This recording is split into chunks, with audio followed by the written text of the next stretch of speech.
Can I get an amen for this The preacher's here. Can I get an amen? Here we go. He's got the beard. He's hanging back. Look at him. He's all comfortable. What the hell, man, was talking? I was like, what's going on here? Like Reverend Browning coming to America, you know? Yeah, man. That's me. That's right. We're live and brushing our hair, guys. Yeah. What do you reckon, Munzie? You like it? Yeah. They show is our Arsenal title challenges. There's a car somewhere. Let me tell you, I believe we are challengers.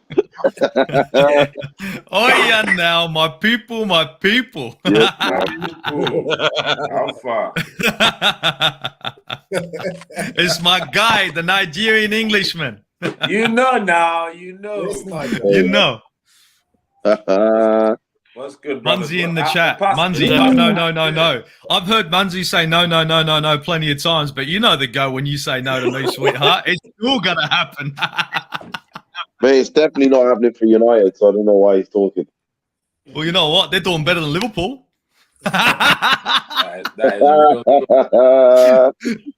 Correct me if I'm wrong, Munzie. Are you guys not doing better than Liverpool right now? Correct me if I'm wrong. Please correct me if I'm wrong. By default, yeah. Wasn't Liverpool supposed to build in a dynasty, no? Yeah. Well, Bournemouth are ahead of them, so I don't know, mate. You know? Imagine beating a team 9-0 and then that team being ahead of them. Well, they are. Don't imagine it. It's a reality, mate. No dreams here. Wild. Welcome to the nightmares. Welcome to fucking Elm Street. Yeah? If Liverpool just approached their league title just as the way Leicester did, we wouldn't even have any issues with them. Yeah. We wouldn't have no issues with them, but they thought they were about to leave some dynasty. We're about to dominate free Premier League. Hang on. What a start this is, right? Because we're live already. Who's pressed the button? You pushed the button, not me. You're brushing your hair, and we were live, and that's what I'm saying. We're live, and you're brushing your hair. I gave you a warning. We're really live, man. Good Lord. We are. So here we are. We're live. I'll tell you what. That's quality viewing right there, isn't it? I don't know what happened. I don't know what people heard. Hey, it just shows how real we are, really, doesn't it? Yeah, bloody oath, mate. I'll say it again if you guys want. I don't mind to repeat myself, just to get it through their thick skulls. Let's get started, shall we? So, I am the Silva One. Welcome to Armoury TV. And, well, I guess don't really need much introducing. We've been chatting for about 2 minutes and a half already.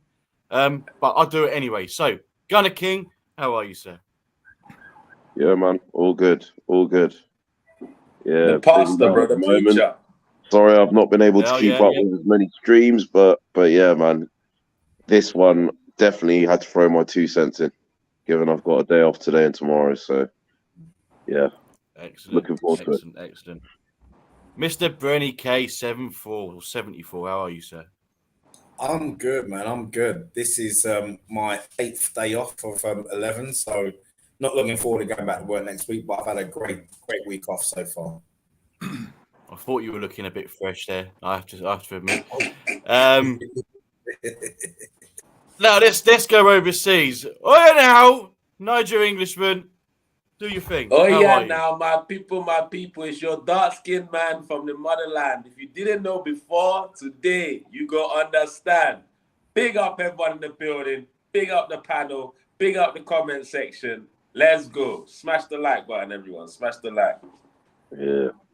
Please do. And let's head out there. Exactly, please do. And let's head man, Aussie Gooner. Always causing a stir. What you got for us in store today? Oh, mate, you know me. I call a spade a spade. So if you don't like the fucking truth, your best bet is to fucking jump onto another channel because I'm going to call it straight down the line. And if I'm going to hurt you, if it's going to hurt, it's all right. You're going to have to deal with it. You know what I mean? The truth often hurts. You know what I mean? So, yeah, bro, we're out here in Sydney. We're out here in Australia where if you fuck about, you get fucked up. So same thing happens when it goes to the stream. If you fuck about, you get fucked up. I love Aussie, man. Love Big it. up Aussie. Love it. Yeah. Yes, that's the energy we want here on the Armoury TV. Exactly that. So, how are we enjoying the rivals' tears right now? You know, we're sitting top of the league. They hate it. They hate it. King, I see the smile on your face. Talk to me. Right now, I'm bathing in the river pools of Liverpool tears, man. Oh, but the ref. Oh, but the first goal was offside. Shut up. Yeah, you man fucked around and got found out. Yeah, seriously. Yeah, the amount of 6 games in a row, no goals. Yeah, no goals, not let alone any victory. Yeah, that one, I loved it. Seriously, I loved every minute of like. The funniest part is they've run out of things to say now. First of all, it was it's only pre-season when we beat Chelsea. Then it was only Crystal Palace when we won our first game of the season. Then a few games in, you haven't played anyone good. Then you played Man United, your first proper test, and you failed it. Wait till October comes. Tottenham and Liverpool are going to have you dropping down the table in no time. Hey, Gunner, you don't know the new one. The new one is watch after the World Cup. Watch what happens after the World Cup. That's the new one now. That's the new I'm watching, bro. Then I'm watching them move the goalpost. Yeah, I'm just watching. I'm loving it. I'm just sat here, just like, just like, what are they gonna come up with next? Yeah, just like, oh my god, honestly, yeah. Just watching the meltdowns on social media, people being like, "Oh, Arsenal fans don't know how to behave. They've been terrible for a decade, and all of a sudden they think they're gonna win the league." No, we're just enjoying our moment. We're just enjoying where we are. We're enjoying the fact that this time last season, we were having a bit of a down and out moment. Our first 3 games of the season didn't even score a goal, didn't even get a point. So we're enjoying the contrast. Are we sitting here thinking we can win? We're gonna win the league. I'm sat here thinking we can, but we would need to do a lot of things, which we're going to get into in the show in order to do that. But look, we're just enjoying where we are. We're enjoying the football we're playing. It must be hard being a Tottenham fan right now, bro. These men must be starving, paying their hard-earned cash to go and watch this kind of fossil football that the man there are playing. Are you crazy, man? Are you crazy? Are you crazy? You must be drinking. How can it be hard to be a Tottenham fan? Like, come on, bro.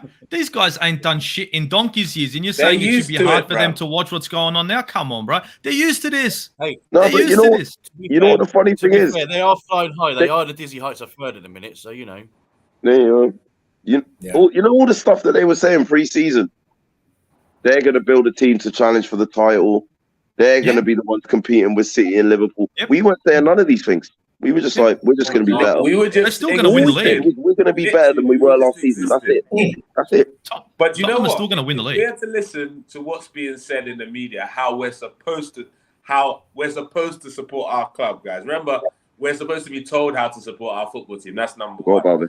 We're supposed to. What we're supposed to be doing.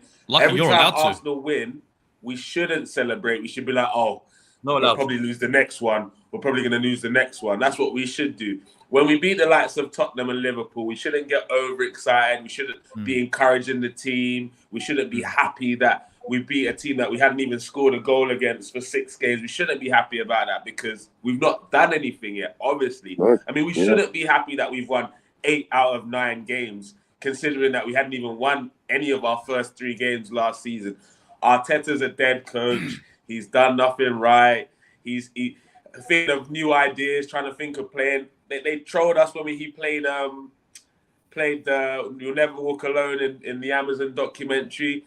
It didn't work out that time, but who knows? Maybe it carried on and helped us win on Sunday. Who knows when that triggered in? Do you get me? When we played Ethan Nwaneri as well, we Arteta was just doing it so he could have the Premier League record. Yeah.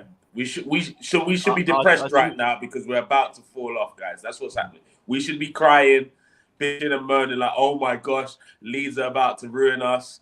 Arsenal are about to decline, and we're finishing 6th. That's what's supposed to happen, yeah? Is that what you don't want? No! That's what everyone... That's what all the media wants. That's what the fucking media wants. That's what they all want. Liverpool fans are out there. That's what they want. Liverpool fans wanted it. They wanted it big time. They came down wanting 3 fucking points, and how did it work out? The guys, those motherfuckers are too busy trying to figure out how the fuck the game went. They're still too busy looking at penalties and shit. You got media who can't wait to fucking take us out at the fucking knees, left, right, and center.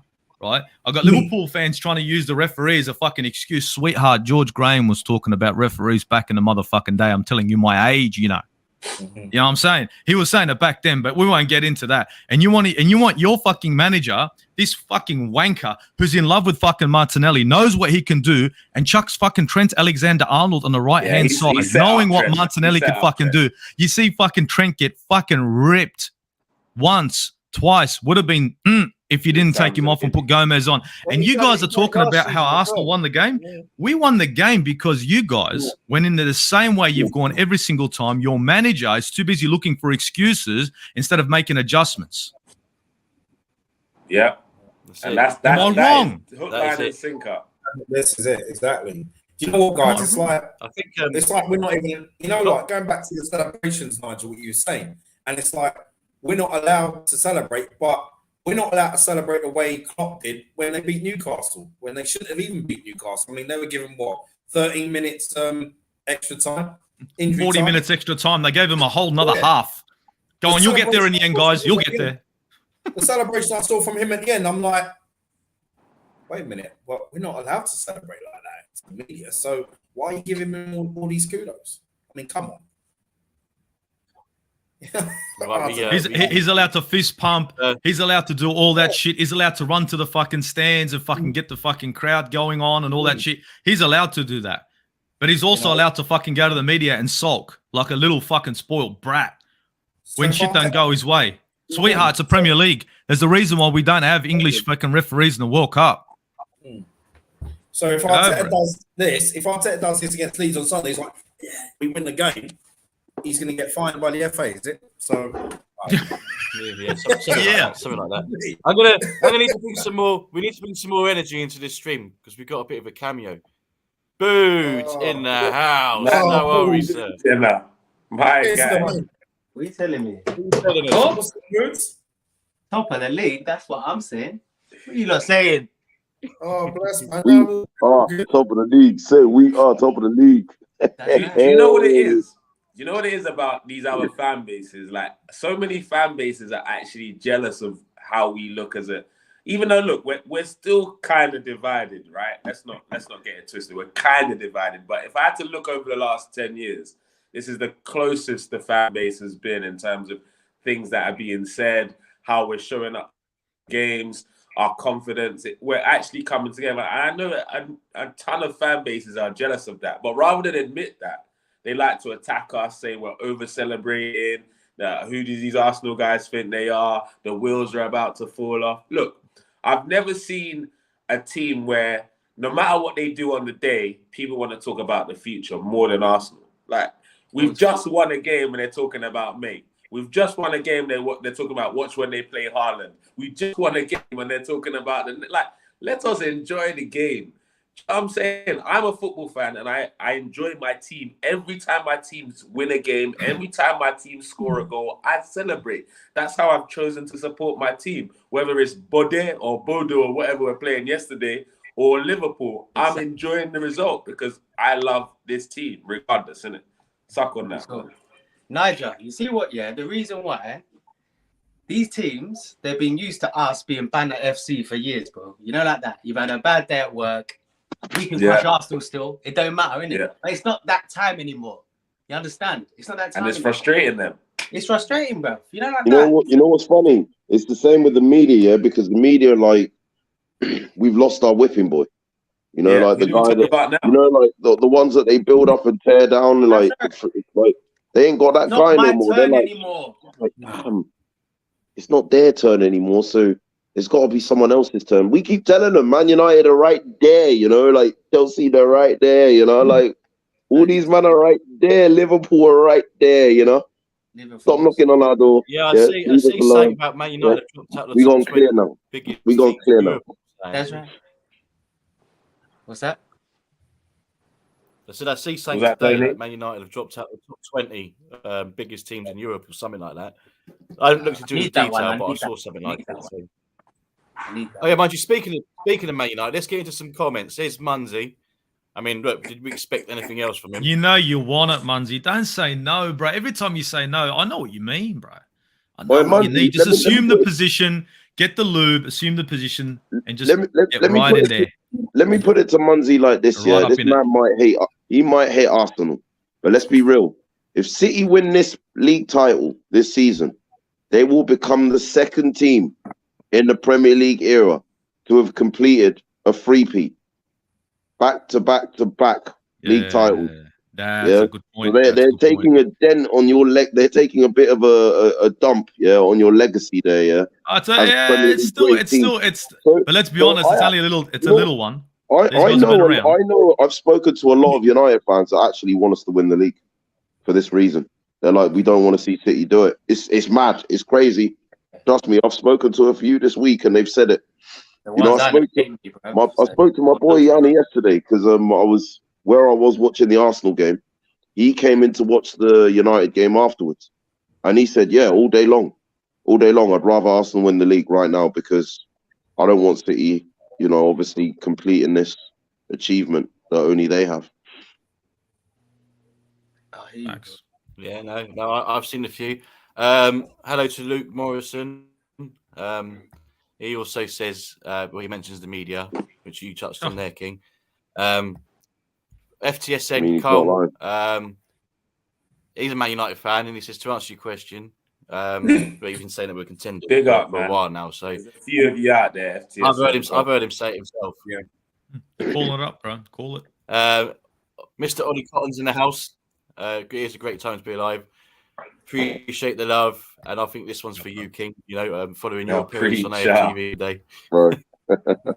I'll tell you what. Let's go on and have a look at our next 5 games, which will be the last 5 games before the World Cup. How much are you expecting from these 5 games? Booze, go on, hit us. Who, me, bro? I don't know if you can see that. Yeah, I can see it. Yeah. So we've got Leeds away, Southampton away, Forest at home, Chelsea away, Wolves away. We've got 4 away games in those 5 games. Well, I'll be real. I don't really want to drop any points other than Chelsea, but we go there and slap them normally anyway. But everyone else... That's our second home, dudes, man. That's our second home, bro. Come on, bro. Stamford Bridge is a practice ground. That, bro. But yeah, I fancy us. The way we're turning up for every game, it's just that character and resilience now, isn't it? We've seen it all. We go ahead in games. We're behind in games. We come back, playing the big games. They said we couldn't. We didn't play anyone big yet. Stupid. We have now. Yeah, we have now. Have we? Have we played someone big? Have we? That was another point. Have we? Well, have we? Have we really? Aussie, that's a very good point. Have we? Mid-table. Ask the panel. Have we played someone big yet? I mean, the Man United fans. Have we played someone big yet? I mean, maybe you guys. That's about it. Tottenham. When it comes to Tottenham, we always beat the small teams. So yeah. Spurs ain't a big club. Small teams don't really bother us. So it didn't surprise me though. We slapped Tottenham, because they're a small. Wait. Do you know what, guys? Let's be fair. The next 5 games, I want you guys to ask me: Am I being arrogant, expecting 15 points? No. No, you're not. Let's bring it back. Being arrogant. Stick your chest out, Nigel. Stick your chest out. If the least we can get from those games is 13 points, say we get a draw against Chelsea, and win all the others, I believe that will have us still, at worst second, but marginally behind City. And I think to answer the question of the show, I think if we can do that, because after that the World Cup happens. And there's only 1 or 2 games before the January window opens again afterwards.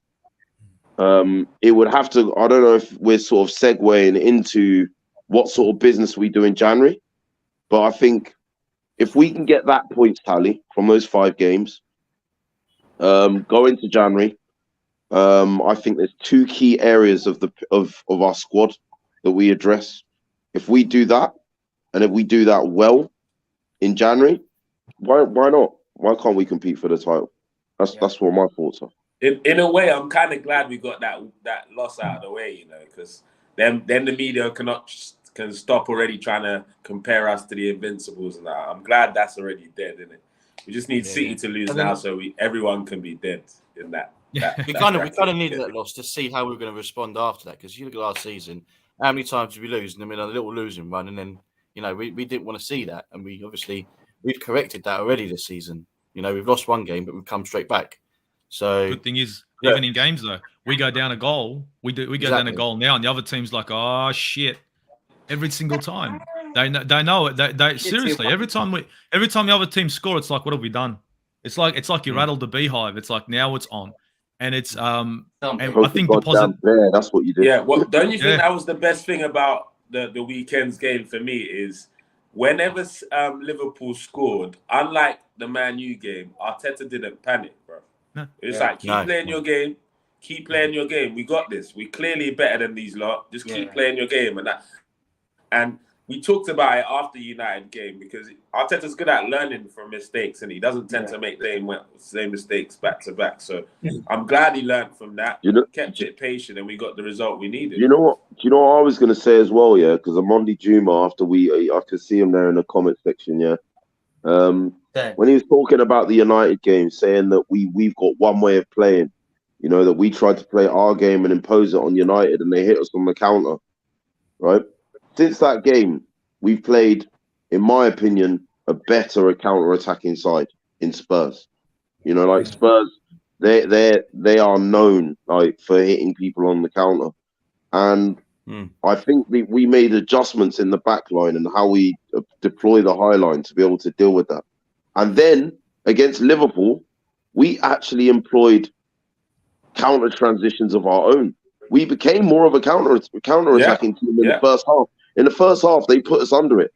And we were like, all right, let's just soak this up a bit. Let's see what you got. And then bam, hit them on the counter. That second goal came from if you look at it, it is 150%, like a gegenpress kind of goal. Where, from a header, Jesus has got the ball out as quickly as possible to Martinelli. If you count down the seconds, from when the attacking transition breaks down to when Martinelli is in their box, less than 10 seconds, easily. So we kind of took elements of that and we were like, listen, Martinelli's got that pace for Rashford. He's got that pace that Sancho and their backline's got. Why don't we start trying to hit people on the counter as well? And I think that's what we did. The second half, we went back to our way, and being a bit more imposing in possession. But I definitely felt in the first half, I was watching that. I was like, we're actually playing on the counter here. You know what I mean? Like, we gave them a lot of the ball.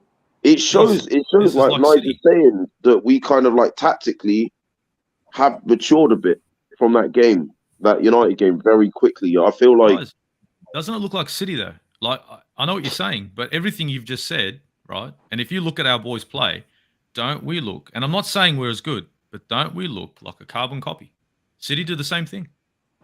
City do the exact same thing.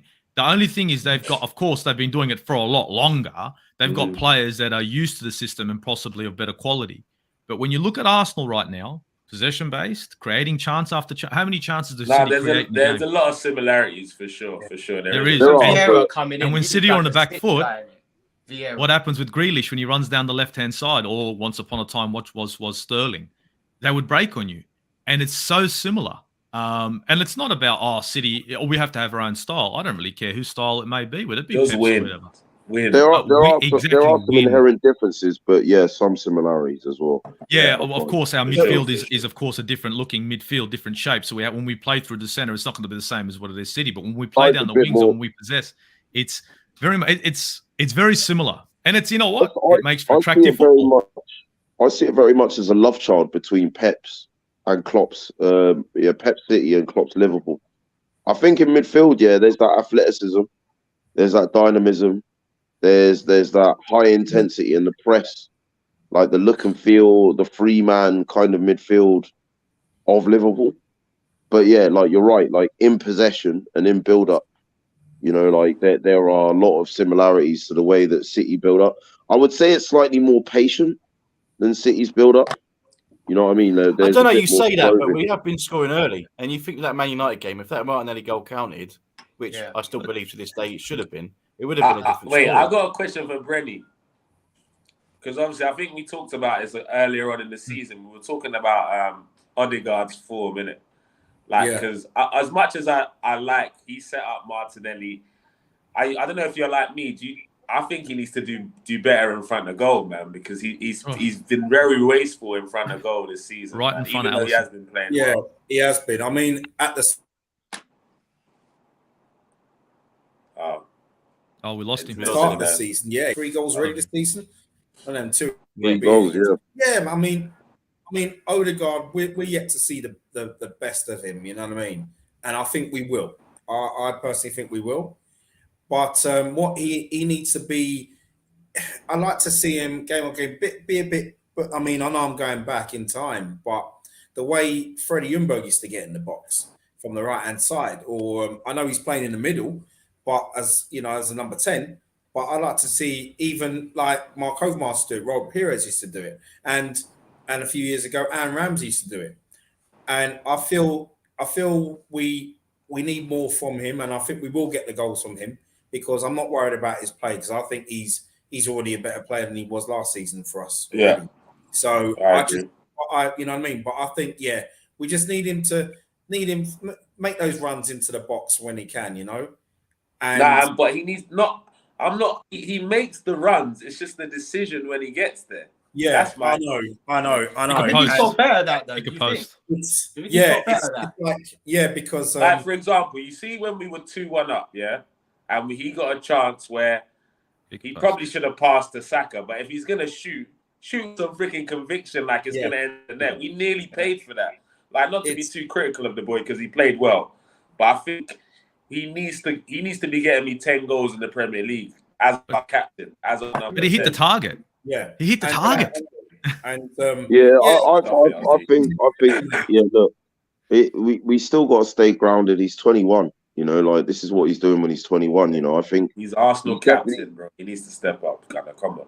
Oh, are we talking about Odegaard? Sorry, Odegaard's 23. And no, look, I don't buy into the criticism of Odegaard. I think he's not bought there to get goals specifically. Yeah, okay, like you know, you want him to be scoring in those situations. You know, his current run rate, he's already improved. You know, on his goal rate of last season. People need to understand, because Lee Gunner, I don't know if he was just saying this for sake, to be contrarian or not, on the terrace man. Like the Odegaard brings you intangibles to the game, man. Like this guy, like when you don't have the ball, he's the one that's engaged in the press. He's in the 97th percentile for possession one in the attacking third. Yeah, like this guy, bro. Like if you won't notice this guy not being on the pitch until he's not on the pitch, bro. Like I promise you. Like he's the one that's engaged in that press. I don't want to criticize that. When you look at possession, right, and how we're able to maintain and dominate it, he is that guy, man. Like everything's going through him, like, he's gonna add goals, but I urge caution on looking at him for goals. Like, it's all about where the other players, what they can do with him on the pitch. No, but Gunner, I hear what you're saying, and all the things that you said positive about him, I agree with all of them. And his running, way he presses, he's definitely growing as a leader as well. I've seen him in the last couple of games be a bit more vocal as well, which is what I wanted. But the fact that when he gets into those critical positions, when he actually gets there, I'm like, make the right call. Do you get what I'm saying? Like that's what my issue is. It's not that he doesn't do enough around the pitch. I'm like, he gets in so many good positions and he's not clinical. And I believe how good you are a passer, you should be able to strike the ball properly into the back of the net, man. The thing is, finishing and shooting isn't just about. It isn't just about your ball striking technique. Like a lot of it is mental decision making. Yeah, no, it's not just the. Because if you're going to get into the box, when you get into the box and you got a position, it's like I already know where you got to know. Sorry to cut you off, GunnerKing, but when you're going as well, though, isn't it? Like these are like when you're in the box, like once you're in the box, you got to know that where your body is, where your position is, before you even take a strike on the ball, before you receive the ball, you should already have thought about where you want to ping it. But I know where Nigel's coming from. When he gets the ball, once he gets the ball, it's his decision. He's making it right then and there. And that's why sometimes the shot's going wayward or it's going down the middle. But I'm going to back you a little, GunnerKing. He has been better this season. For sure. Let's cross fingers that throughout the season, he only gets better. You know what I mean? And you're going to start to see more of him. And he's not going to the as World a danger. Cup, right? He's not going to the World Cup, right? No. Haaland's not. No. I want to go to Booze was about to say something because I want to go to the comments in a minute. But Booze, what was you going to say? Yeah, no, I was just going to say I kind of agree with both what you both saying, but I think he's definitely got better from last season. I remember last season he used to frustrate me with his like shooting in terms of the positions he was getting in, and he wasn't shooting. It was like it reminded me a bit of Jack Wilshere. Do you remember when we was all crying out with Jack's left foot? And it's like, mate, you got to shoot more. So it's sort of like. I see what Nigel's saying, though. He has been in positions where he should have done better. But I think that's just showing good light because sooner or later, he's so technically gifted. He's going to like utilize them and execute a lot better than he is. So that's how I see it with Odegaard. As a whole, for me, he's easily one of our most important players. Like what you get from him in other areas. I don't want to say makes me overlook his shortcomings, but it just makes me. I look to him to bring other things to the table. I'm not looking to him to bring goals. I'm looking at the numbers of Martinelli. That pass to Martinelli for that first goal, by the way. Yeah. That's what I'm looking for. That's what I'm looking to him for.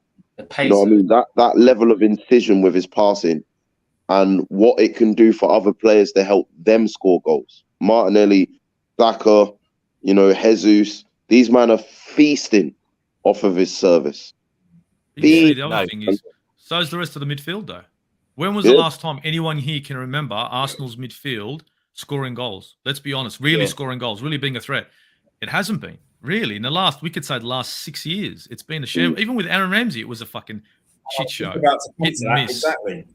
Yeah, I mean, and I wanted to go on to that in a minute. Nasri and Fabregas, really. There's a player in particular we've got to talk about, but before we do, there's been so many comments, so I want to hit some of them up. Going back to our points tally. FCSN Colm has gone on and said that he thinks that we'll be getting 15 out of 15. I would love to see that. Bobby's saying we must get 10. Must get 10. I mean, look, would you be happy with 10?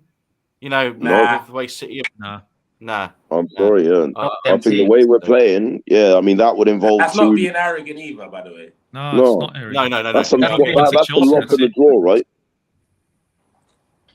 15 points. Ollie said we would have to. Chelsea. Yeah. So what was you going to say, King, just quickly? That would be 10 points. 10 points. We would have had to have lost 2 games, right? Or lost one. Lost the draw. Yeah. Was it? Yeah, it's 3 wins and a couple of draws. Well, no, that's not even a couple of draws. There's a loss in there somewhere. Lose one and draw one. Yeah, lose and draw one. For me, I think Southampton away will be the hardest game because we tend to struggle over there. Colm says you have played someone big. You played Palace at the start of the season. United, unfortunately, aren't a test anymore. They've been dippers of trash anyway. Tottenham, no trophies. Spurs are a tiny club. I love it when rival other fans say that. Amondi in the house, as we mentioned. How you doing, sir? Thanks for tuning in. Ollie's agreeing with you with something there, was it? Colm said biggest test of the season will be City. Well, yeah, I mean that goes without saying. That's going to be a big test. Yeah, I agree with you there, Mondi. We do have to wait till Christmas, but look, we like we said, we're enjoying what we're seeing, and look, you got. Let me enjoy myself on Monday, bro. Let me enjoy myself. I think he's forgotten that there's only 5 more games this side of Christmas left. The 5 that we showed. That's it. Yeah. And how nice would it be to be sitting there getting into your Christmas dinner at the top of the league? Oh, man. Beautiful, Steve. Going into the World Cup. 4 points clear, but 4 points clear, but. for the whole of the World Cup. No one can tell. Hey, listen. Oh no, mate! So 4 points clear, bro. 4 points clear. Batsman Road out here catching strays. Big up Deji, yeah. Every time, bro. He's been getting cooked, bro. This whole goddamn season, yeah. I think we've all taken our turn on him, bro. He's been cooked, bro. Cooked, bro. Differently. I agree. We all agree with Bobby there, right? Oh dear. Exactly. I've said that before. Leicester have been more relative to the Premier League than Tottenham have. Fuck. Blackburn more relative to the Premier League. Anyway, I go there. It's true. It's true. On Monday, I say this with respect, and you deserve a lot of credit for being able to outplay majority of teams. We struggled to break down a stubborn Cypriot team yesterday. I'll tell you what, was it 93rd minute goal from McTominay? I mean, if only Ronaldo was playing up top for him, they would have been all right. Bro, we got our Nigerian goalkeeper playing man in the match at Old Trafford, bro. Played for Onomatopoeia, whatever the name of the team that they played. Onomatopoeia, I don't know. Monday, loving your hair there, Boots. Thank you very much. To Martin. Thank you very much. Let's see what. There was a comment here, Luke, which I quite liked. It's this one.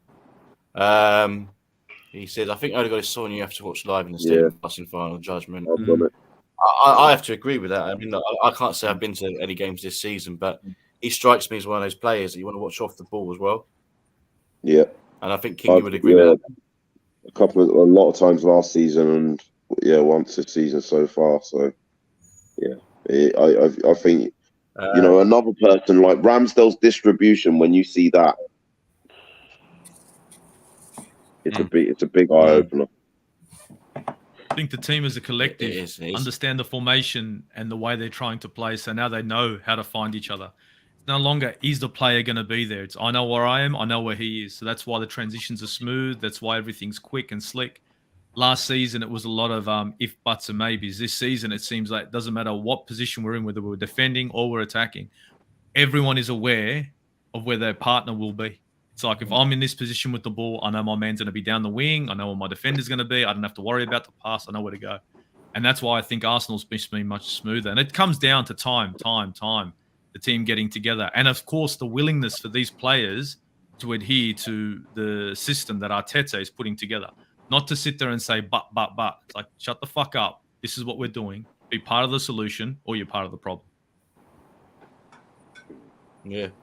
Yeah, DWTT. Good morning, sir. It's morning to you. Odegaard to Martin happens in the pace of play, but when defense has it covered, he's open for a shot. I always say, take what defense gives you. Sometimes they give him a shot. I think you're saying like, they know what you get. He's more of a passer than he is a shooter. So if the defense is intelligent enough, they will make him shoot. I guess that's where he's going with that. And obviously, you touched on that, couldn't they? Where, he needs to work on his shooting. And then Odegaard, it does need more end product though. I often think he passes when he shoots and shoots when he should pass. And again, I think that's probably where he's picked up on what you were saying there. Anyway, there's one player in particular we've got to talk about, and we used to refer to him as number 34, but is he now Granit Xhaka, couldn't they? Why would you come to me first, man? Goodness. Fuck. Well, do you know what?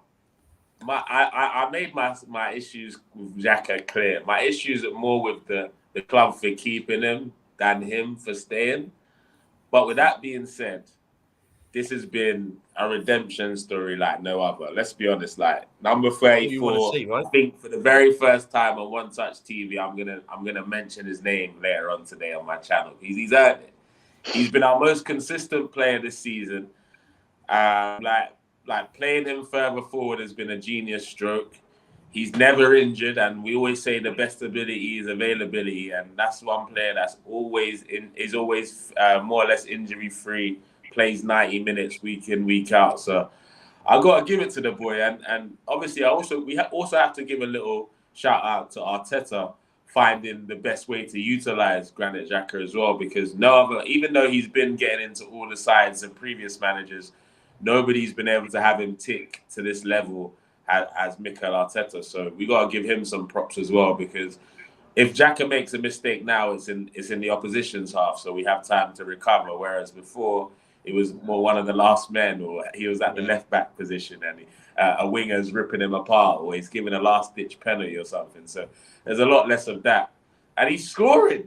And it's just like he's doing everything right now. So look, I'm not going to go as far as say, he's on Switzerland form, as some people are saying. Look, international football is very different to club football. At the end of the day, it's a different style. But I got to give it to the boy. He's playing consistent, and long may he continue. And if he's the difference maker, if he scores the winner in the Europa League final as well, he'll be a cult hero forever at the Emirates. So big him up so far. Long may it continue, man. Yeah, I'm not one of those fans that will still shit on him. I just want the best for my club. If he's helping create that, I'm behind him. Do you get me? 100%. And I think what's helped him as well is, you know, we've all seen All or Nothing now, and he is a true leader. And now, Brenny, I think you mentioned it before. You know, whenever you score a goal, he's the first one there to get the team together, a little huddle, talk space, and keep focused. You can see it. Brenny, you've been impressed with that, haven't you? I have been 100%. And with Grant, when he first came to the club, I actually thought he was going to be number 8. But then when he was playing the number 4, and I thought, nah, man, he can't play there. And I thought, why is Arsene Wenger playing him there?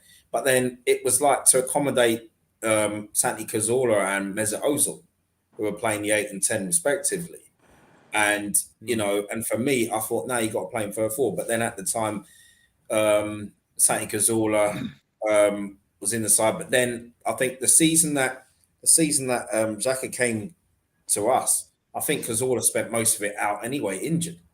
So I was thinking, well, why don't you play him further forward? Because, because I think at the time, I know we had El Neni. I think Francis Coquelin had already left the club by then, because I liked Coquelin as a DM. But for me, when Xhaka first came to the club, I think it was against Hull when he could, you could see he strike a ball from 30, 35 yards. And I think he was told, because I know Arsene Wenger didn't like that. Wenger didn't he? Yeah, he'd rather you play the ball in the box or play or square it, or play it left and right and get into the box. But he's been given that freedom as well to shoot. If Bennett had the chance to shoot from, say, 30, 35 yards, it's all good. Arteta wouldn't mind. But furthermore, to add, with Arteta, he would have looked at him thinking, nah, man, you're my number 8, because he was thinking I was number 8.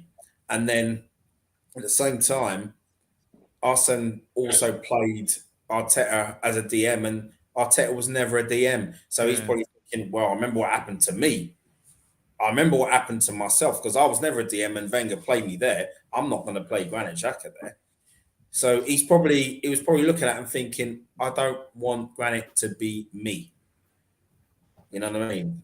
So I'm happy. I'm happy with the progress. At the end of the day, all we want from our players and managing. That's a great point about Mikel and his positioning. That's a great point, man, Brendan. We just want to be proven wrong, and he's proven us wrong. And long may it continue. He has been our best player this season. Yeah. And I'm happy with what I'm seeing. I really am. The thing is, for me, right, what I really loved, and he's done it twice this season. I can't remember who else he did it against, but I definitely noticed it in the Tottenham game. Partey scores, we go 1-0 up. Everyone's going mad, celebrating on the sidelines. He basically organizes a huddle, gets everyone in. You can clearly you don't need to be a lip reader to be able to see what he's saying. Stay grounded. It's only the first half. We still got a job to do here. What he showed in that moment, beyond a technical kind of output, was that leadership. I think I watched this very interesting interview with Jose Mourinho this week. And it made sense as to why Jose went for him. Well, after I watched this interview, he said you have captains and you have leaders. Yeah. He said sometimes, you're in a situation where you make someone captain, but they're not really a leader. Yeah, they're not really. They don't really have this gravitas. They aren't making these decisions. They don't have this role to fulfill to other players. But they're the captain by virtue of being the best player. You know, and because there's no leaders, you elevate someone to a captain status. But he was like, a leader does more of the coaching stuff. And he referenced like one of his players at Porto. They were 2-0 down at half time. Well, one of his centre backs, I can't remember his name. I'll send you this interview later. And he said, this guy who was the captain, Mourinho was going into the dressing room to do the team talk. And Mourinho was like, no. Mourinho was going to go in. And the player said, no, you stay outside. You stay outside. You wait here. Yeah, I'm going to talk to him first. And he goes in and he talks to him, gives him the hairdryer, comes out, says to Mourinho, you can go in. And apparently this centre-back never scores. He scored 2 goals in that game in the second half and they won 3-2. And he was like, Xhaka, you're seeing that side to him where Oba was a captain. After what happened with Xhaka, and we were like, we haven't really got any leaders, so we're going to give it to our best player. But he wasn't a leader. You see Gabriel Jesus, that picture that's doing the rounds on social media of him like huddling in the team as well and speaking to them. We got leaders now, like actual leaders, like people that are taking that responsibility. What we've been asking for, what we've been screaming for. That's the thing. And I think in that moment, Xhaka showed that. He did do it again this season. I can't remember when he's done it a few times when we scored goals. I think it was Bournemouth. Look. Yeah. I would say the last 2 times he's done it, we've gone to concede 7 minutes later. But regardless of that, I hear what you're saying, innit?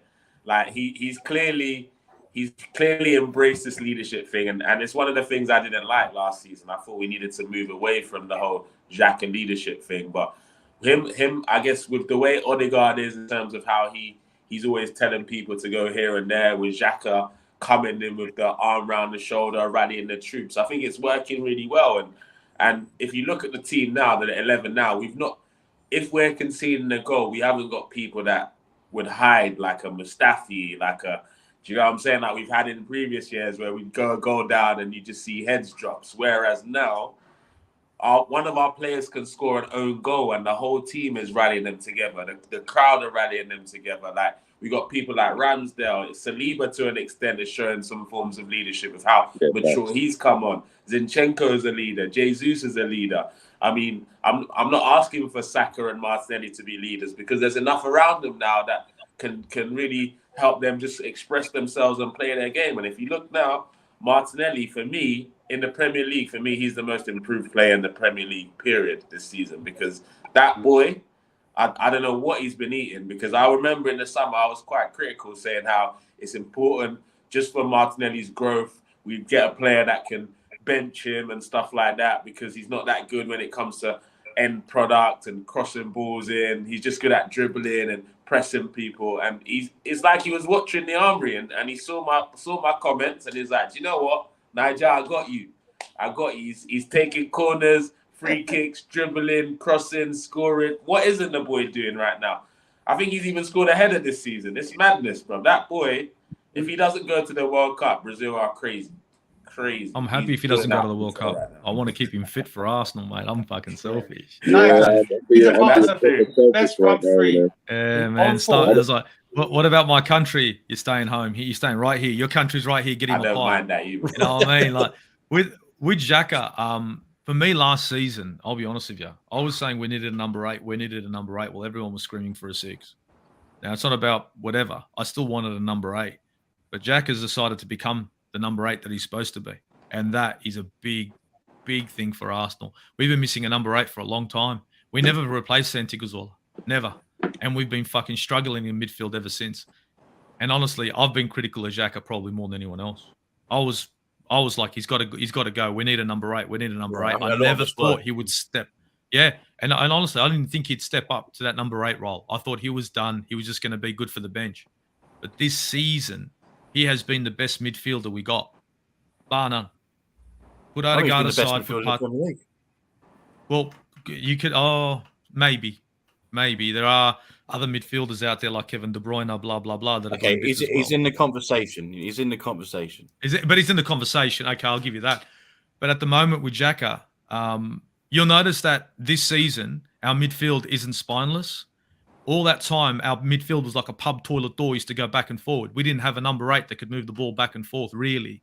With Xhaka sort of playing out of position. Now that we sort of have a player who's been told he can play the 8 role and go forward, Arsenal's midfield is looking strong. We lose the ball now and recover it in the other team's third or half. And that comes down to your number 8 and your 6 coming together and shutting it down. If you watch our games, the 2 midfielders do so much work to recover that ball and continue a press. Hence why it's like we keep holding possession. Yeah, we lose the ball and recover it. And the team, just when they think they can breathe, they're back under the fucking pump again. And that comes down to the work rate of Xhaka. A lot. Not just scoring goals and assisting goals, but recovering, going back and defending, coming forward, being that box to box. It's a lot of work. And most number 8s and number 6s don't really get much credit for that kind of work. It's only when they score a goal. But looking at midfielders like Granit Xhaka this season and Partey respectively, these 2 guys are working like a train.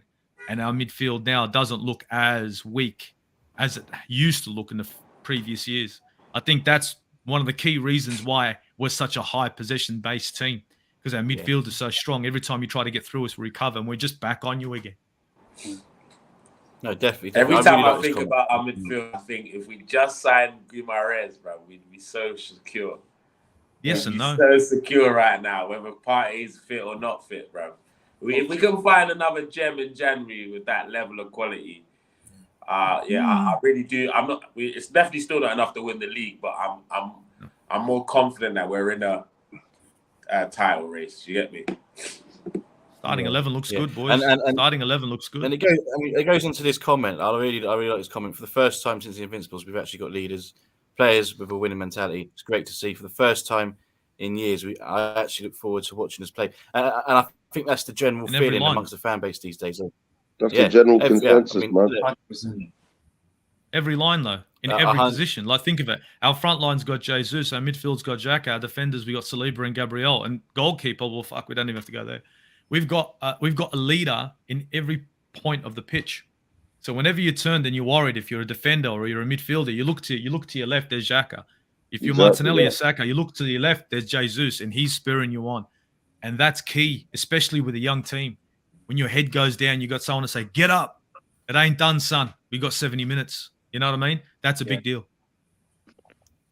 All right, we're going to give, because Nigel Englishman's about to leave, so we're going to give him the last word, just a quick word quickly before he goes. So just generally, how are you feeling, Nigel, if you're still there? I don't know, he's on mute. How am I feeling about what? But in general, going into the next 5 games, what are you expecting? To be honest, and where do you expect us to finish at the end of the season? Yeah, I have no reason to be anything but confident right now, because the next game against Leeds, typically we do well against them.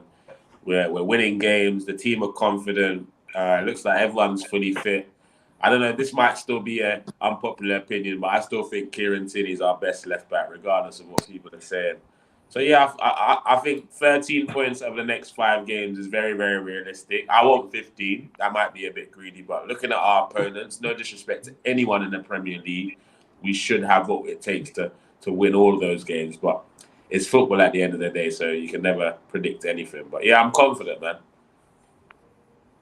Nice. Well, thanks for joining us. I know you've got to go. Bless, man. Take it easy, guys. Love it. It's actually One Touch TV. It's always fire. So make sure you subscribe to One Touch. Thanks, man. Love to One Touch. Has he got right? Yeah. So, Boots. Yo. I was going to ask you something. Then it's completely with Xhaka quickly. Sure. I think it's sort of like just all aligned at the right time. I think there's a lot of guys, Aussie, Gunner, Niger, I don't know Brenny, but I know your opinions on Xhaka. It's sort of like we weren't ready to sort of even forgive him. Like that. Yeah. It's like, when it was so raw, how he disrespected the club. It was like, you know what? If he would have come in, obviously his performances have improved, but if you would have started coming in trying to boss it, you're like, mate, shut up. Do you know what I mean? You've just done what you've done, and now you're trying to be this leader. Now it's all aligned at the right time. And I think my gripes with him then as well was like, if you was someone like Vieira, Santi, Fabregas, Nasri, all these top world-class sort of players, you're Xhaka. Like, and let's be real, this is the best football Xhaka's played for Arsenal, like by a mile for me. And obviously, it's a sort of masterstroke by Arteta in where he's playing him, because like Nigel was saying, if he's in parts of the pitch where he's a liability, I haven't seen it yesterday. Did you see yesterday? He tried to nut someone like in the sort of like deep line role, and it's sort of like, all right, cool. It didn't work out where it ended up being a goal conceded, but he's still got that in his locker. I don't think he'll ever lose that, because I think it's just Xhaka. Now he's in the right position. What Brenny was saying, I agree. What we should have bought was Kante at that point. That would have been the perfect guy, because I think we was in the mix for him as well. We went with Xhaka, and yeah, I think now he's in his right position, and I'm sort of like gone the whole, I was want him out. Now I'm like, let's keep him, bruv. Like, he's showing like his value to Arsenal. So yeah, and I echo what all the guys are saying about what he's doing now. But I think it was timing for me with like how I couldn't forgive him at the time, because don't disrespect my club, bruv. Like, you don't do that. Oh, 100%. But yeah, we all agree with that for sure, 100%. Here's another thing we do have to worry about. Stuart Max made a good point. Arsenal needs to be wary of Zinchenko, Partey, Jesus. 2 of those, or 3, it falls to, but it's very promising signs from, we seem to be having lesser injuries. Partey's not getting as injured as much as he can do, but is that down to, is the coaching improving at Arsenal as well? The way they're conditioning these players? I don't know. You know what the thing is, though? Go on, bro. Sorry. I was just going to say, Zinchenko's been injured already quite a lot this season. And Tierney's coming fine. We use Zinchenko to give Tierney the benefit of additional rest, and he's looked fitter for the most part of this season. Jesus, you could say is a danger, but Martinelli in certain transitions, if you look at that Liverpool first goal, and if you look at many goals, he's actually interchanging to take up a second striker role. Against Palace, he did the same thing. Like, he is effectively playing as a striker, like in certain transitions of play. Like, we've got him there. We've got Nketiah. Marking off some players as striker. Saka's still scoring and getting assists himself, so Yeah, I mean, like a lot of people saying Saka's been quite quiet, but actually, what is it? In 11 games, he's got 8 goals and assists. I know he's just picked up. He started the season quiet. He did start the season a bit quiet, not himself, a bit dejected, making the wrong decisions. But he has slowly picked up in the last 3 games. He's starting to look like the Saka of old. So we're no longer two-dimensional Arsenal where it's down the center or to the left.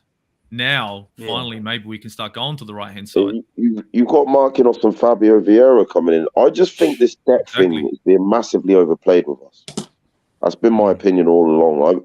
I did quite an extensive video on this as well, like where I actually opened up where all of our new signings have played, because all of our new signings have played in multiple positions.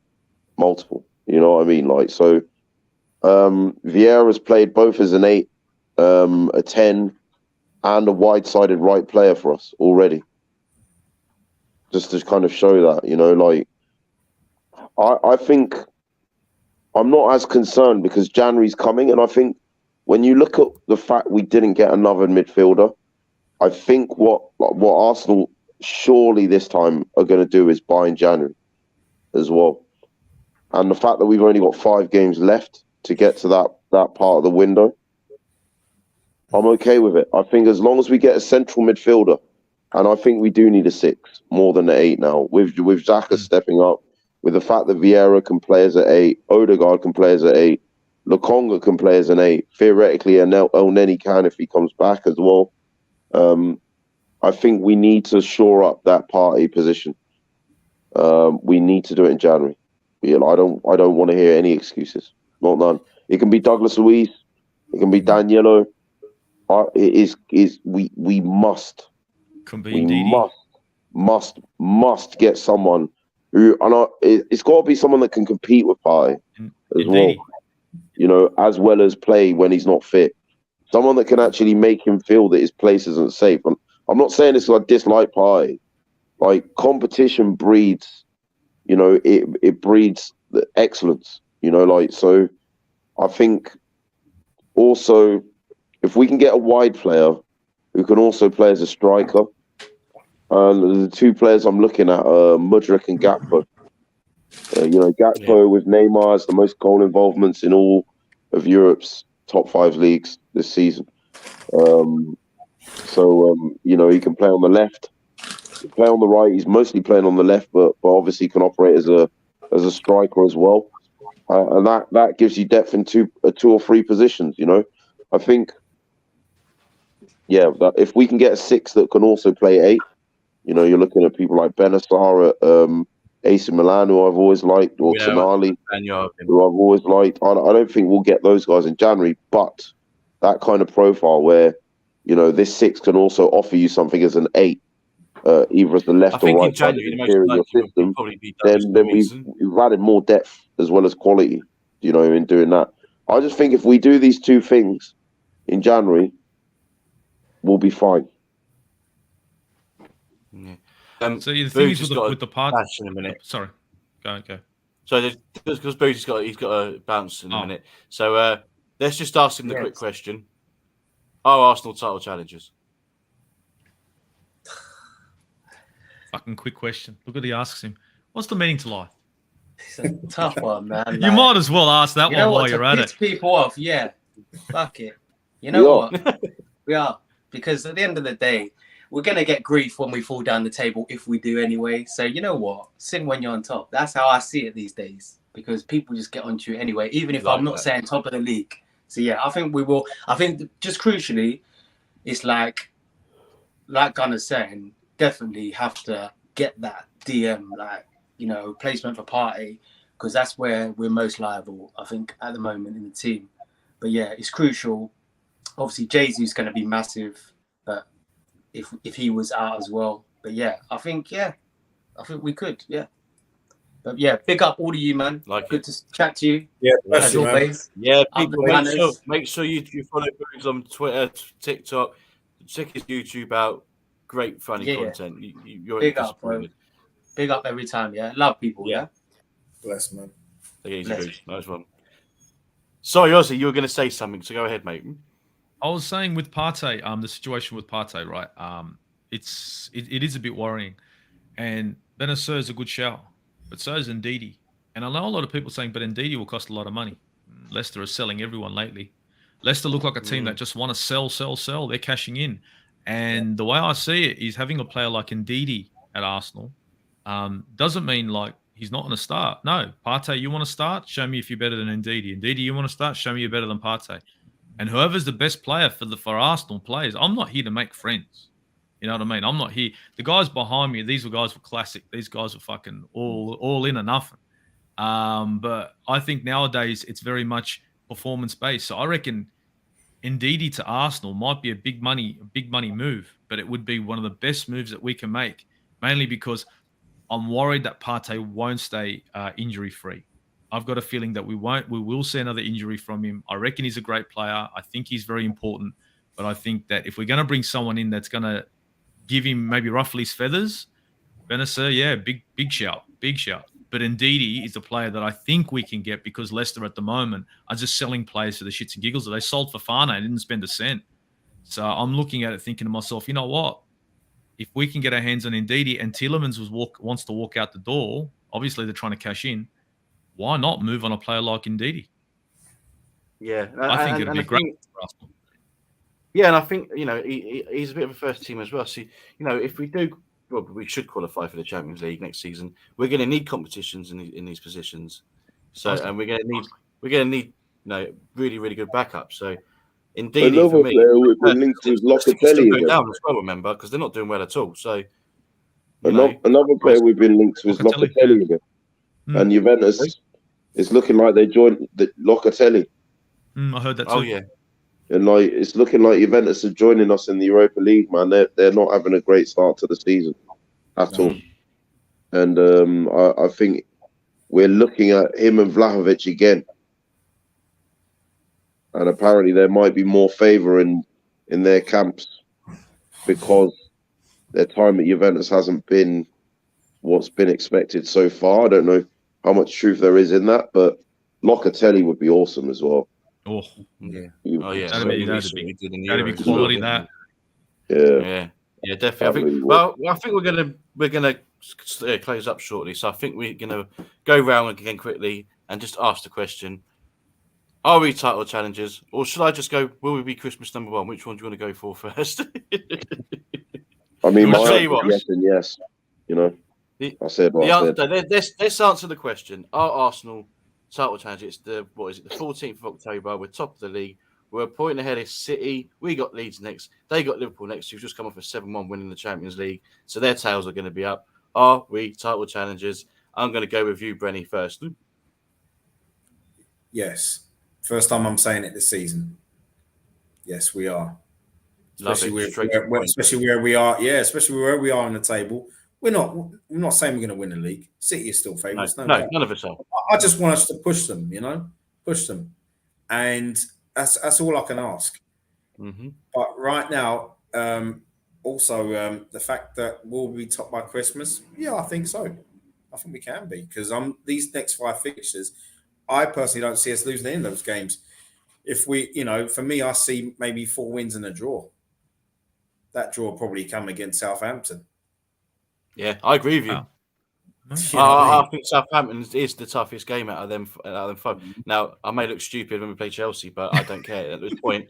But look, I watched Chelsea, and I'm not worried about them. I'm not scared. And, we've got a decent record over there as well. And it's probably going to be the one time we see Aubameyang play like Jesus. But, who should I go to next? I'm going to go with...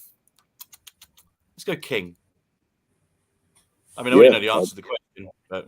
I mean, yeah, I would say we are. I think for me, it's not just the fact that we're top; it's the manner that we're playing football in. And I'm looking around at all the other teams.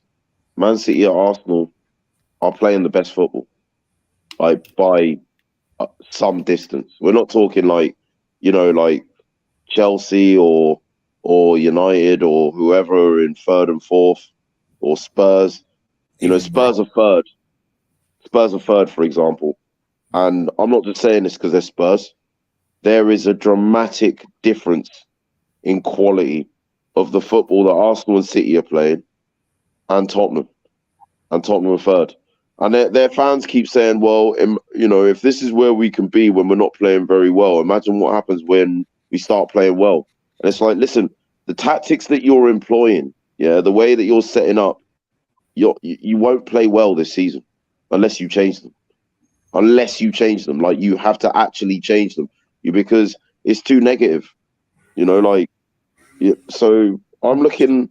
I think Chelsea are looking better under Potter, and I think United are starting to create chances. Okay, they weren't clinical yesterday, but their possession-based play is looking more evident, I would say, and Liverpool have got some work to do, but there's a big gap in quality in what I'm seeing on the pitch between us, City, and the other 4 of the big 6. A big gap, and I think the closest to closing that is Chelsea with Potter, but they are some way behind us. So I would have to say at the moment we are title contenders for this reason. You look where we are. People are saying we haven't played anyone good. City haven't played as many big 6 teams as we have, so they got more difficult fixtures to navigate when you look at it like that. So I don't see why not.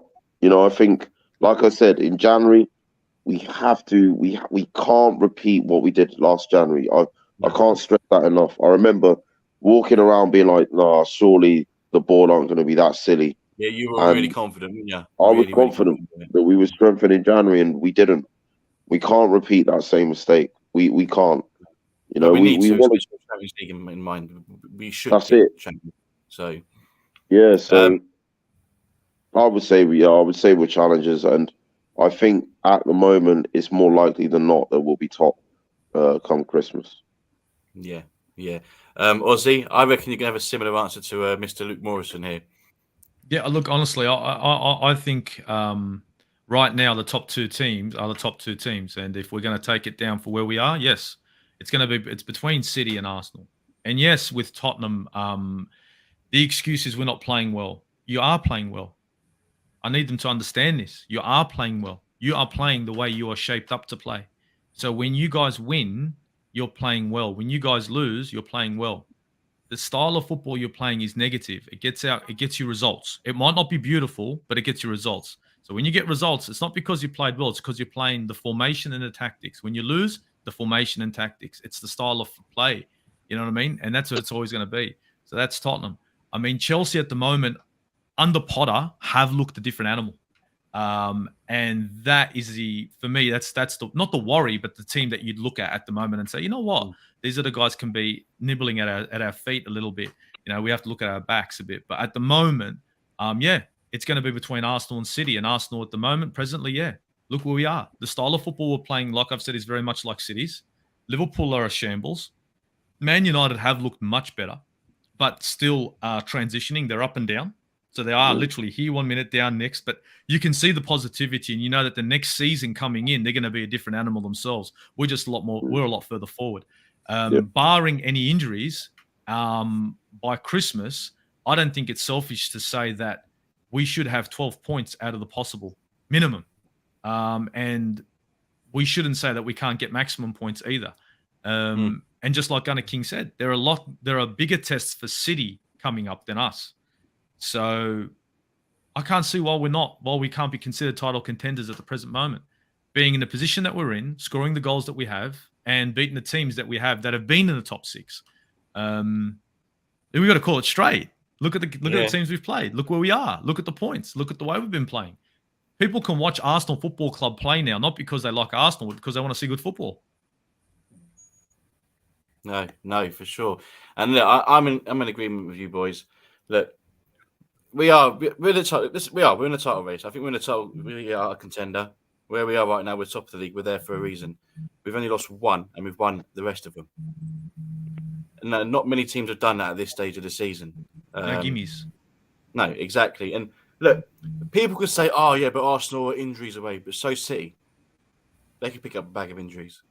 So can anybody else. Any team can. It's a long season, but where we are right now, it's the 14th of October. We've played 9, we've won 8. We're top of the league. We're there for a reason. There's a confidence within the players, the fan base, the coaches. You can stare. It's plain to see. They're playing for each other. The fans are the united they've ever been. We're not completely united, but even the Arteta out is just loving what they're seeing. You know, I've even seen Piers Morgan making a slight U-turn. You know, so this it's based on that. I'm saying yes, we are until we're not. But I think we will. We're definitely going to finish in the top 4. I know that. But we're definitely title contenders, and I think we're gonna end it there, boys. It's been a great discussion. Thanks to Boots and Nigerian Englishman who was on earlier. Aussie, tell the people where they can find you. Oh, if it's not in Sydney, fucking about, getting into a bit of a trouble here and there. It's on Instagram, fucking throwing on clips and this and that, or on YouTube, on my channel, the Aussie Gooner channel. Either if it's not on the Armoury, it's on my channel, on the Football Capital as well, One Touch TV as well, and anywhere there's fucking conflict or drama, I'll fucking be there, eh? Definitely. And check out. I just checked out his Liverpool review. It was a really good watch. So check that out. King, people know know where to find you these days, but don't tell them anyway. AFTV. Here in the Armoury, first and foremost, each and every time. You know, my TikTok, GunnerKing40, my Twitter handle as well. Starting to do a bit more on Instagram. I've been sort of featured on the terrace a bit. I want to feature on AFTV a lot more, man. Love that speech the other day, man. It was brilliant. Yeah, man. And obviously we got the name down now as well. So yeah, man. You know, like I'm active. I'm everywhere. You know, like you know, wherever people are talking about Arsenal, this face will appear. this is how much his life is on social media. He even sleeps for you. Brenny, Brenny, sorry, King, I had to get that in there. But it's been a while, though. I'll give you that. It's been a while. Brenny? Yes. Find you? Me, it's mainly Twitter. You can find me as Brenny K74. I'm always on Twitter. On a daily basis. There are times where I have Instagram, but I need to do a bit more on that. You know what I mean? And so I'm always watching everyone else's Instagram. But yeah, and TikTok, gonna probably start doing some work on there as well. But Twitter is where you can mainly find me, people. And that goes with me here and on the Army TV. Not as much, not a lot lately. You know, life's been busy, but listen, it's been a great conversation. Listen, we're just enjoying life, and that's all we can ask for as fans. You know, yeah. What more do you want? What more can we want? Seriously, it's good times, it's good feelings, and you know, and hopefully, instead of putting a star on top of that Christmas tree in December, I'm going to be putting the Arsenal badge on the top. So with that said, we're going to end it right there. We are top of the league, and hopefully we're staying there. Peace out, people. Please like, share, subscribe, all that great stuff. Hooroo, guys. And check out the links below. Take care. We'll see you soon. So.